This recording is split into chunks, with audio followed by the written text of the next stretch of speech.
it's hard to go into property and want to make a very quick turnaround. Sure. Yeah, so if we don't have access to that long-term, cheaper financing, we're going to continue to face these challenges. Sure. You know that we have a huge housing deficit. Yeah. Yeah, how on earth are we going to address that if the cost of finance is still very high?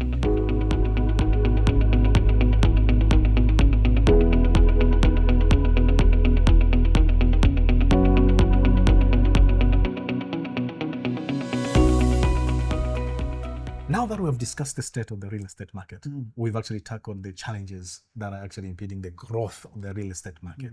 Can we talk about the opportunities to understand? Because I understand that property investors are looking at, those are the questions that actually I usually get. Which sector should we invest in? What kind of opportunities are there now that will actually give me a good return on investment? Because I think having a chat with one of the property gurus, they indicated that anything that is between 6 to 8% is actually a good investment. Oh, okay. Yeah, because honestly, when you are buying a property, as it were in Zambia, it's a bit tricky because people price their properties according to how many people who have a share. Yeah, yes. Or they're looking at, okay, I need to buy another property. So I'll put a price based on that. But you find that no, there's also a mismatch. You know, that is another thing that we can discuss later on. But I wanted us to discuss on the opportunities that are there now that people can actually look forward for. One thing I want to say, though, just talking about that return and that range that you gave, you know, I think that it's also important to recognize, and I'm a strong believer in this, when we look at our return on investment, a lot of the models that people use are income-based. Yes. And these models were developed in more mature markets because those markets are saturated and like I said, more mature. When you look at Zambia, people will sometimes complain, oh, rentals are low, but what do you get out of that property? You get rapid capital appreciation. Yeah, so that is an ROI that I think for our market we need to embrace because it's not uncommon for your property to appreciate even by 40%, 50%. Or more over a very short period of time. Yes, yeah. So, where are the opportunities? So, one opportunity that I see coming up, and in fact, we even had a client come to see us about this, is medical real estate. Medical? Yes. So, as you know, the government has been building, I think they've built over 100 houses now. Yes, over a period of time. So, there are a lot of ancillary services that come with these mini hospitals that the government has been building. You know, I'm talking about things like laboratories, pharmacies, and this client that I was talking to is looking at specialized services. We're also seeing opportunities where different specialists, medical specialists, can create a space where each specialist has their own operating or retail space. So I think medical real estate is coming up. Another area which I think is really hot right now, and I know you've got experience in it, is student accommodation. Students, oh my God, it's a hot cake. It's a hot cake. So this is one that I have my eye on. Awesome. Yes. Because, you know, when you just look at all the data, it's just pointing to this sector going up and up and up. You know, we recently had a census that was done, and it shows us that over 65% of our population is under the age of 25. You're right. We have a very young population. We have free education right now. We have young people who really want to go to school, get that tertiary degree. Where are they going to stay? That's true. And right on that point, please don't lose your thought.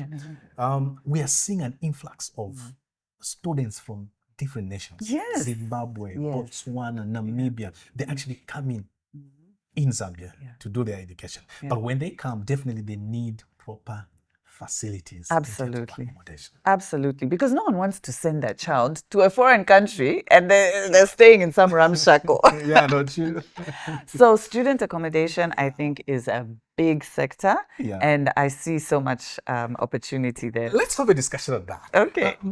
I'm thinking of this. I know we'll talk about other sectors in a bit, but some people may think as if you just need to build a specific students accommodation with whatever. But can people that are staying within the location, I would rather, if let's say it's a standalone house, and definitely as I live in that particular house, I'm actually spending more on electricity and everything. It's not bringing me income per se. Or if I'm renting it out, I'm just renting it to one particular family and the rental value is actually lower. But in a case where if it's a sizable bedroom, I actually put in about 2 beds, which are now bed spaces for students. And if it's a 3-bedroom or 4-bedroom, you actually begin to charge, unlike one block figure for the whole entire house, you charge per bed space. You'd find that you can actually get more rentals unlike that space. 100%. 100%. And in fact, I just want to tell you about an interview that I did on our YouTube channel with Chiumya. Okay. So what's the title so that maybe the viewers can actually look at it? We will, I'll give you the title, sure. So that people can download it or have a watch it in their own time. It's just, I've forgotten now the name of the video. It's one of our older videos. Yeah. But Chiumya was in this situation where she had a house, she had bought it with a mortgage, and struggling to meet the mortgage, and it had one family in it. Yeah. So she decided now to turn it into student accommodation. Fortunately, her husband is an architect, so they were really able to bang that house around. From one family, it went to accommodating about 25 students. Wow. And there was a cottage as well. Sure. So that just shows you how you can have income at one level and completely 10x it, or I don't know if they 100x it. But it now started to generate a lot more income because they decided to convert it into student accommodation. And then we had another lady, Chomba, who I also interviewed. I'll also give you the link for that interview. And her house was near Berlin. Ah, awesome. And they were building, her and her husband. Yeah. And they just decided that they were also going to accommodate students from Unilas. So rather than having a small cottage where they would have been getting 2,000 kwacha, they decided to house a few students. Awesome. And they're now getting 6,000. Wow. That's 3 times what they would have gotten if they had just left it as a cottage. Awesome. Yeah, so now imagine if you do that at a commercial level, the kind of returns that you'll be getting. If I can get my hands on a $1 million, that would be the investment opportunity. So we'll actually put all the links below this video so that you can actually watch the videos that Natasha has actually recommended if you want to get into that space of students' accommodation. I was in Livingston just the other weekend, and it still gets completely booked out when we're having our AGM. And this time, our lawyer's AGM was, it coincided with, I think, an event that the army was doing. Oh, yes. Yes. I think there were a number of events that took place. And remember, they had Mosi Thunderfest or something? Yes. So you can, I think people were now even having to stay in Zimbabwe. Oh, yeah. So the opportunities in tourism are there.